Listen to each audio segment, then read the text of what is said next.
بسم اللہ الرحمن الرحیم۔ کتاب الی مغفرہ، حصہ دوم، تصنیف امیر المجاہدین حضرت مولانا محمد مسعود اظہر حفظہ اللہ تعالی۔ توحید، دعا، امید اور استغفار۔ حضرت انس رضی اللہ عنہ روایت کرتے ہیں کہ میں نے رسول اللہ صلی اللہ علیہ وسلم کو یہ ارشاد فرماتے ہوئے سنا کہ اللہ تعالیٰ فرماتے ہیں کہ آدم کے بیٹے، جب تک تو مجھے پکارتا رہے گا اور مجھ سے امید رکھے گا کہ میں بخش دوں گا، میں تمہاری کوتاہیوں اور گناہوں کے باوجود تمہاری مغفرت کرتا رہوں گا، اور مجھے کوئی پرواہ نہیں کہ کتنے بڑے گناہ گار کو بخش رہا ہوں۔ اے آدم کے بیٹے، اگر تیرے گناہ بادلوں تک بھی پہنچ جائیں، پھر بھی تو مجھ سے مغفرت مانگے تو بھی میں تیری مغفرت کروں گا، اور کسی کی مغفرت کرتے ہوئے مجھے کوئی پرواہ نہیں۔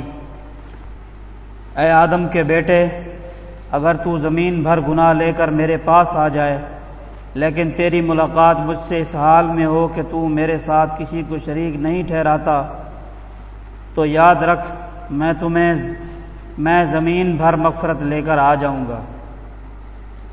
اس روایت میں 4 چیزوں کو مغفرت کا ذریعہ فرمایا گیا۔ نمبر 1 دعا، نمبر 2 اللہ تعالیٰ سے امید رکھنا، نمبر 3 استغفار کرنا، نمبر 4 عقیدہ توحید پر مضبوط قائم رہ کر ہر طرح کے شرک سے بچنا۔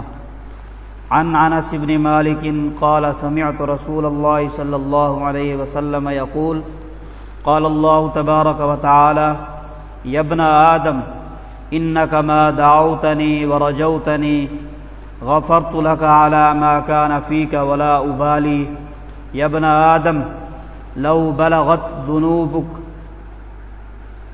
عنان السماء ثم استغفرتني غفرت لك ولا أبالي يا ابن آدم إنك لو أتيتني بقراب الأرض خطايا